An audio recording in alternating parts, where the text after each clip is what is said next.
A very good morning to all of you. In the last class, we had completed the topic of cost, and now today we'll be starting with the topic of main market structures. See, students, when we talk of market structures, the first question which comes into our mind is what do we mean by a market? Typically, in economics, the term market refers not necessarily to a particular place, but to a mechanism in which buyers and sellers are brought together. In ancient timings, buyers and sellers had to come together at one place so that they could exchange their goods for goods. That was the barter system which used to take place in ancient system. But today, what is happening is that we have a monetary value, that is money. So through which we can do the exchange, we can purchase or sell goods using money. So it is not compulsive today that the buyer and seller should come together physically, as you all purchase products online also. So today market is different from that of yesterday. Now when we talk of different types of markets, basically market has been classified in two parts. One is perfect competition and the other one is imperfect competition. Under imperfect competition, we have monopoly, monopolistic competition, oligopoly, duopoly, some others also like monopsony, duopsony, but we'll study one by one each of them. So let's start with perfect competition. Perfect competition is a market situation where there is a large number of sellers and buyers, a homogeneous product, free entry of firms into the industry, perfect knowledge among the buyers and sellers of existing market conditions, and free mobility of factors of production among alternate uses. Now, to understand this definition, we have to study the different features of this perfect competition. So we'll move on to first the features of perfect competition. See, the first feature is that there is a large number of buyers and sellers. When we talk of perfect competition is where there is a large number, so much large that the supply of one seller is negligible in the aggregate market. It's like the drop in the ocean. It means that the seller has no control over the market supply and therefore he cannot manipulate the prices. And this is which would hold true for the buyer as well. Okay. Now we'll move on to the second point, that is the products are homogeneous in nature. Now, all the products and all sellers sell homogeneous units of a product, and therefore the buyers have no reason to prefer one product over the other or one seller over the other. The units are identical in nature. The third feature is that there is a free entry and free exit. Means every firm is free to enter the market and go out of it. This is because in long run, any new firm can enter the industry and any old firm can withdraw. There is no legal or social restriction on the entry of new firm into the industry. If you feel that the industry is lucrative, then any firm can enter, and if the firm feels that they are about to incur losses, then they can exit. There would be no problem. It is all because there is a large number of buyers and sellers over here. Next point is that there is a perfect knowledge of the market conditions on the part of buyer and sellers. Both the buyers and sellers have complete information about the market. They are aware of the price of the product prevailing in the market. Because of this knowledge and awareness, only what happens? All sellers will charge one price for one product from all buyers without any distinction. Thus, there will be no uncertainty in this market. Now, next is that transaction cost is very low. Now, what do we understand by transaction cost? It is that the just because you don't have to give preference to any single buyer or seller, you don't have to spend much of time and energy, money for finding other person for entering into a transaction. Therefore, the transaction cost in perfect competition is very low. Now the next one is that under perfect competition, all firms individually are price takers. Now, what do we understand by being a price taker? See, a price taker is something where you are not the whole and soul who would be deciding upon the prices. It is basically the industry which determines the prices. The equilibrium price is determined at the point wherever the demand and supply cut each other. That would be the equilibrium price, and that price is directly taken by the firm. Next is perfectly elastic demand curve. Now see, when we can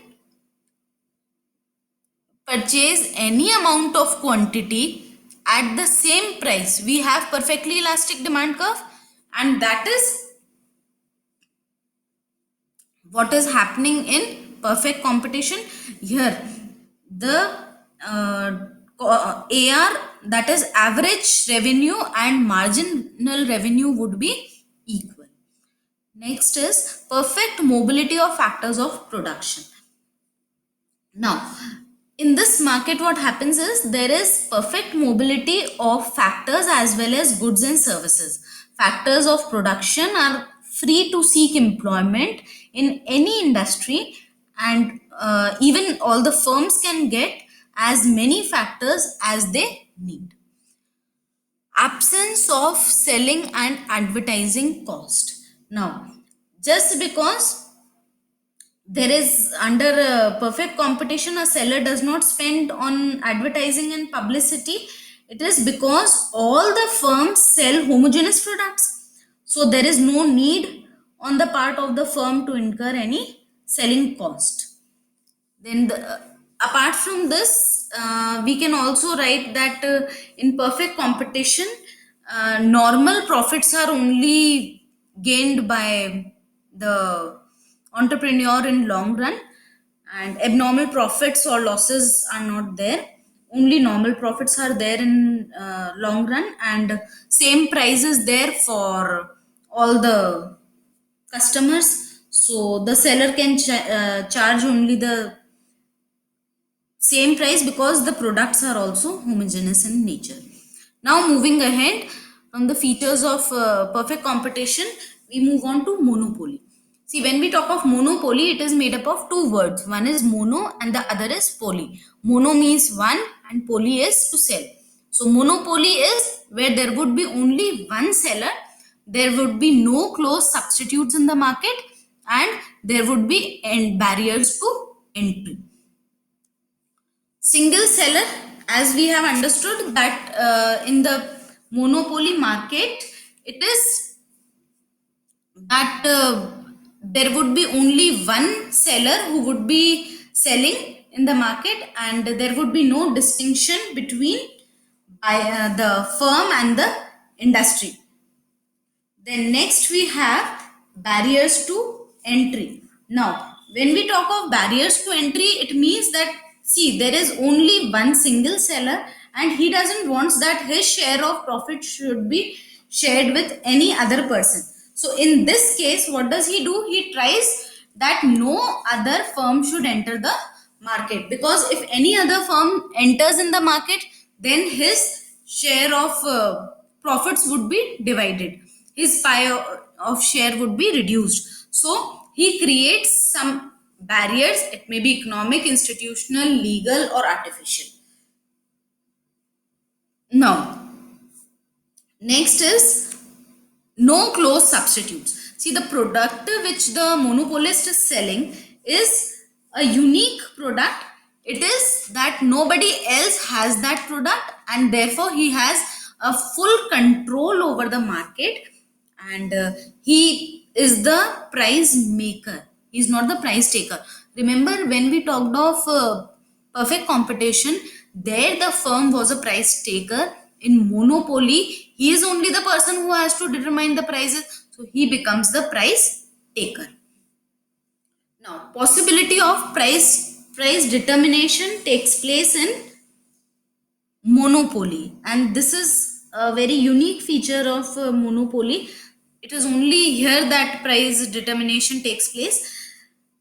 The meaning of price determination over here is that suppose there is a monopolist and he is providing any product, so he can charge different rates from different customers. Maybe he mm, not a pure monopoly, but you can say that even Indian Railways charges different prices from different sort of customers. If you sit in first AC, you will be charged at different prices. If you sit in second AC, you will be charged at different rates. If you sit in a local coach, then you will be charged differently. So this is basically price discrimination. Now, shape of demand curve. The shape of demand curve over here is less than elastic demand. This is because he can charge the price by changing the supply of the product. That is why there is a the shape of demand curve over here is less than elastic. Now, price maker, he has the complete control over the market. He can change the price by changing output. He sells more price. If he sells more of price, then he will fall, and vice versa will take place. Now, moving ahead, we need to understand that how do these monopolies arise. Is it that the monopolist uses some tactics to ensure that there is restricted entry in the market? So there are certain ways in which we can create monopoly.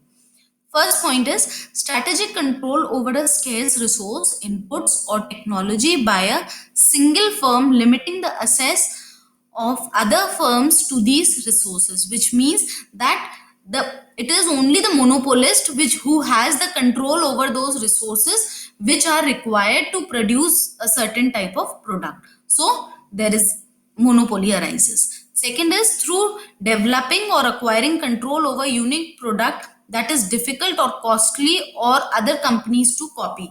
Means you have a control over certain unique product which is not easy to be copied, so other person cannot enter into the market, and it is also costly, which creates an economic barrier too. Next is government also grants certain licensing or certain rights, like specific ways in which government ensures that only certain people would be uh, granted the right to purchase or sell those products. So here government gives licenses. Then next is related to intellectual property rights, that is patents and copyrights are given to people, so that this also creates monopoly. Only you are entitled. For example, when we say that we write a book, so we get it copyright. So that copyright ensures that you have the sole right of using all the contents of that book. If anybody has to use the content, then they have to take your permission. Now, next one is that business combinations or cartels, though illegal in many countries, but they create monopoly because they do not allow any other person to enter in the market.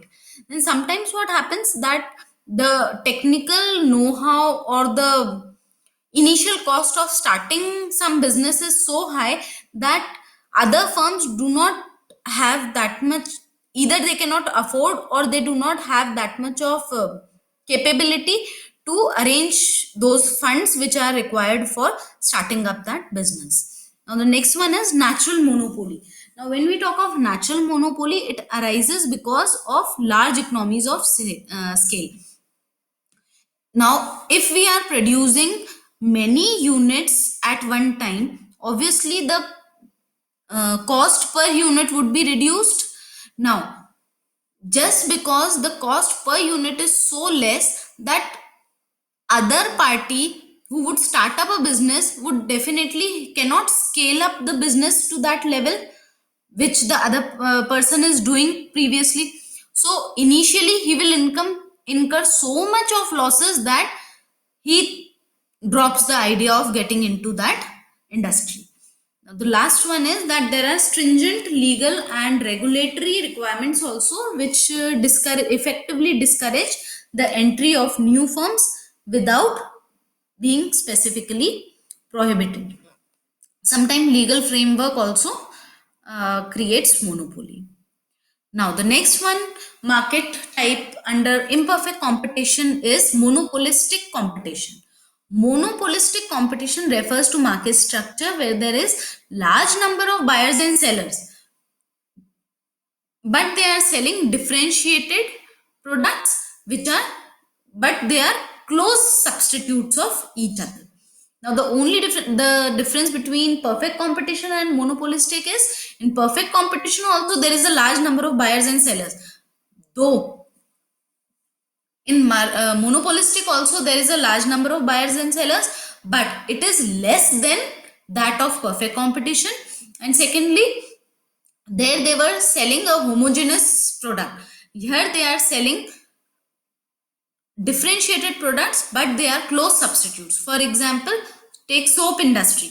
There are very many brands of soaps which are available, but all are close substitutes. If you generally use Pears soap, if in market Pears is not available, then you can go for another product. It is not that you will stop taking bath. So different products, the other substitute can be used and it's a very close substitute. Now, the features of monopolistic competition is that there are large number of sellers in the monopolistically competitive market. Then second is product differentiation, which we just now discussed, that the firms use size, color, shape, fragrance to make their product differentiated from the others available in the market, and they even use different sorts of packaging and promotional techniques. It is because the products are having close substitutes, therefore the firms also make a lot of non-price competition, that is there is a fierce competition of selling their product that they can do through aggressive marketing and all. So then there is a freedom of entry and exit. See, the end barriers to entry are comparatively low and new firms are free to enter the market over here. If you feel that there would be a market is somewhere where you can get profits, then you can enter. And if you feel that now you are incurring losses, then you can leave the industry. It is not that barriers are not that tough over here as they are in monopoly. Now, non-price competition also takes place because there is a lot of selling cost, advertising cost, which these people do to promote their products in the market. Moving ahead, we go on to oligopoly. See, oligo means few and poly is to sell, which means there are few sellers in the market. Oligopoly is a situation in which a firm bases its market policy in part expected behavior of a few close rivals. In other words, we can also say that there are few sellers. 2 to 10 is something written over here, but it is in normal parlance we say oligopoly is where you can count the number of firms on your fingers. So then there are sellers are selling homogeneous or differential product. The product can be of homogeneous nature also, like petrol. So what petrol, whatever gas, all the firms which are selling, like talk of BPCL, HPCL, Indian Oil, all are selling same, but even then they have done some sort of branding. Or differentiated products can also be there, like we talk of automobile industry, so there is Maruti, Hyundai, Honda, so that is differentiated market. This is oligopoly is said to exist in such market. So the features are strategic interdependence. See, oligopoly is the only market in which there is a lot of interdependence. See, even in this monopolistic competition, we had different firms selling the products, but there the level of interdependence is not there. This interdependence factor falls only in oligopoly, and this is because that the decision of one firms is dependent on the strategy which is being used by the other firm. So that is why there is a strategic interdependence. Next is importance of selling and advertising cost, because this is the only market in which fierce price wars take place, and in order to retain one's own share, companies or firms use very aggressive marketing weapons.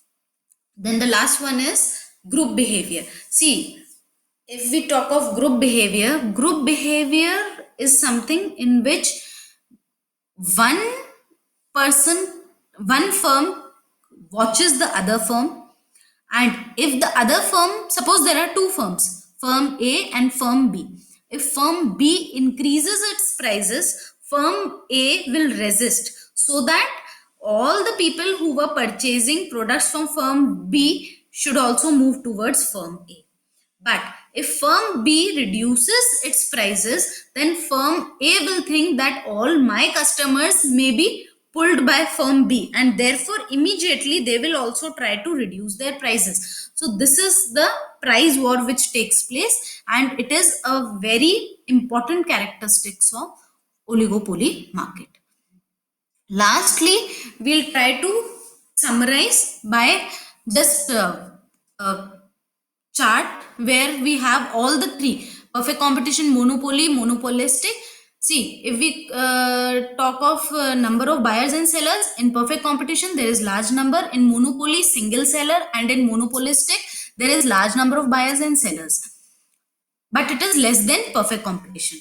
When we talk of perfect competition, there is homogeneous product, and in monopoly it's a unique product. In monopolistic there would be close substitutes but not perfect substitutes. In perfect competition, market share is insignificant because everybody is selling the same product. Some all have equal command over the market. Now in monopoly you have single person selling, so he has the complete whole market under his clutches. Now in monopolistic, each firm has a small share in the market. Some may have more also, but it is small relative to the market. Each firm has it. Then in perfect competition, competition is perfect. In monopoly, there is no competition, no other firm is there, therefore. And in monopolistic, there is imperfect competition. Now, in perfect competition, complete absence of monopoly. In monopoly, it prevails. It only that prevails. And in monopolistic, it is due to the product differentiation that every firm enjoys some sort of monopoly, small part of monopoly only. Then free entry and exit is there in perfect competition. In monopoly, there are strong barriers, and in monopolistic, there is free entry and exit. Now, in perfect competition, the firm was price taker. In monopoly, it is the price maker, and in monopolistic, they have some control over prices. In perfect competition, demand curve is perfectly elastic. Here in monopoly, it is inelastic, and in monopolistic, it is more than elastic. See, in oligopoly, although we'll discuss, first we'll complete with these three. So in perfect competition, no price discrimination will be there. Same price would be there for everybody. In monopoly, discriminatory pricing can be practiced, and in monopolistic, this like the it depends on the extent of monopoly. Then in perfect competition, supernormal profits both in short run and in long run. Then in monopoly, I think it's written no supernormal profits in long run, and in monopolistic, no supernormal profits in long run. Now there is no selling cost is there in perfect competition. In monopoly, it is very negligent because you just have to inform the customers that you are there in the market with this product. Once you have created that sort of awareness, everybody would come to you because they don't have any other option available with them. Now, when we talk of monopolistic competition, it is due to severe competition.